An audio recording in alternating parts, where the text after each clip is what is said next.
Dit zijn ze dan, Kiano en Levi, bij Talja en Talita. Inmiddels 3 uur na de bevalling. Talja en Talita, wat is hier voor de 80 graden moment? Nou, op het moment dat we erachter kwamen dat we zwanger waren. Eerst Talja gebeld. Oké. En ik zei, nou ja, ik ben zwanger. En het eerste wat Talja zei was, je laat het niet weghalen. Daar moet je niet over nadenken. Dat zei ze gelijk? Ja, ik ben geopereerd, dus ik aan mijn eierstok en eileider toen ik 15 was. En ze hebben al tegen mij gezegd, nou ja, misschien kan je wel geen kinderen krijgen. En toen hoorde ik van haar dat ze zwanger was en toen dacht ik, ja, het is misschien wel heel vroeg, maar als jij het weg laat halen, dan laat je misschien iets weghalen wat ik nooit kan krijgen. Dus en toen wist ik ook nog niet dat ik zwanger was, dus dat was inderdaad mijn eerste reactie. Ja. En toch toen je deed hoe zelf ik zou horen, van ik liet het net vertellen, of was ik nog twijfelen? Of, Nou, ik denk dat als je op zo'n moment zelf staat, dat het heel anders is dan dat andere mensen, bijvoorbeeld dan zou je zeggen geen abortus en dat moet je nooit doen en dat is slecht.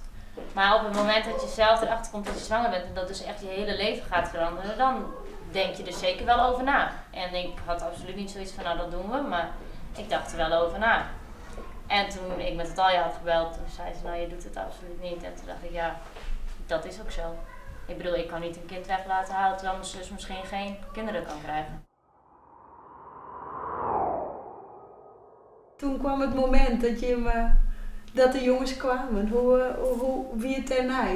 Mijn vriendinnen, waarvan ik toen dacht, nou dat zijn echte vriendinnen, die heb ik nu niet meer echt. Ik heb nog maar 1 echte vriendin van vroeger en de rest dat...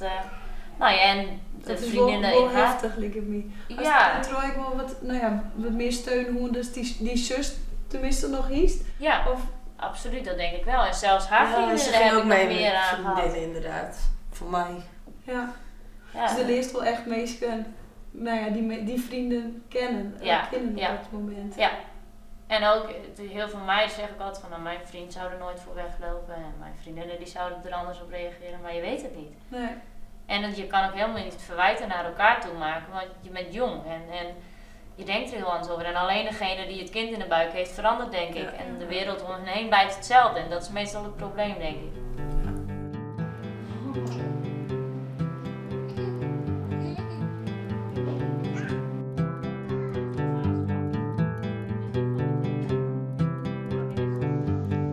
Wat dieden de zusjes voordat ze Kiano en Levi hieden? Ik is een vreetje met zijn protten te vinden bieden en wat ze graag dieden voordat ze met waren.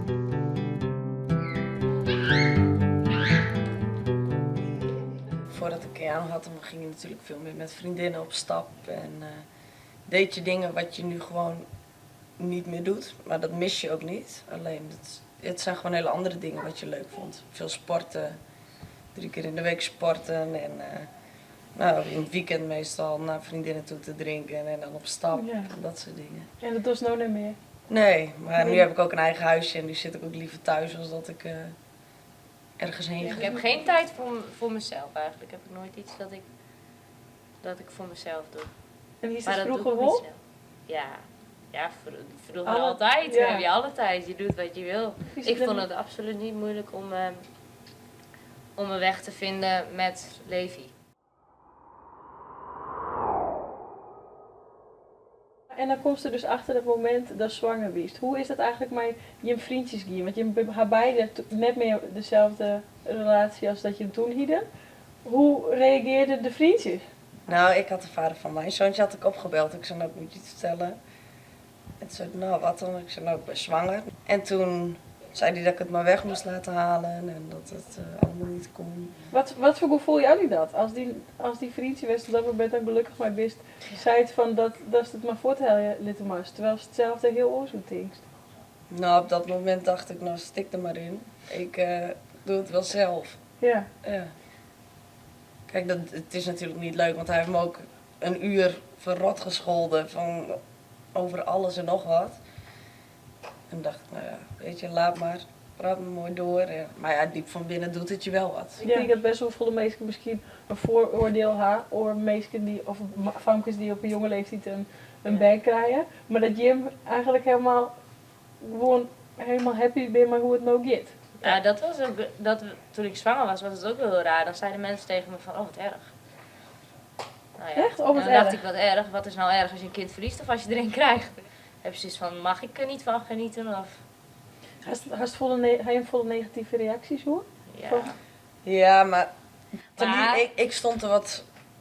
Ik dacht Ja. nou, ik ben zwanger en ik ga er gewoon voor en ik vind het leuk. En Talita die dacht meer van, hoe zullen anderen over me denken? En ik ben niet zo, ik denk nou, hoe zullen anderen nu over me denken? Ik denk gewoon, ik leef zo. Wat anderen denken moeten ze zelf weten, maar dat maakt mij niet zoveel uit. En Talita ging veel meer met de gedachten van anderen zitten. Ja, ik Dus vind als wij door het vooroordelen centrum- nooit leuk. Ik Nee. vind, maar bij andere mensen vind ik dat ook niet leuk. En als mensen dat dan over mij hebben, dan... Het kost je gewoon veel meer moeite om te laten zien wie je echt bent. Want mensen schetsen een beeld en die denken van, oh nou, dan zijn ze zo. Want ja, de meeste tienermoeders zijn zo. Ja. En ach, de moeder zal wel oppassen. Het was ook altijd zo dat ze aan mijn moeder vroeg van, goh, heb je het niet heel erg zwaar? Toen dacht ik doe alles alleen. Jim had nou eigenlijk dus toch nog best een heel mooi leven. Met je bandjes, maar hij nog wezen voor in de toekomst. Ik hoop dat Keanu gewoon heel gelukkig mag worden met zijn vader, dat het goed mag blijven gaan. En dat wij gewoon ons leven gewoon mooi gaan leven. Hoe zit het bij jij? Ik hoop dat we gelukkig worden, zijn. Dat zijn we nu al, dat we blijven. En vooral gezond. Op een dij ben Sama zwanger. Op een dij verlies wat hield. Op een dij stap ze verkeerde bus in.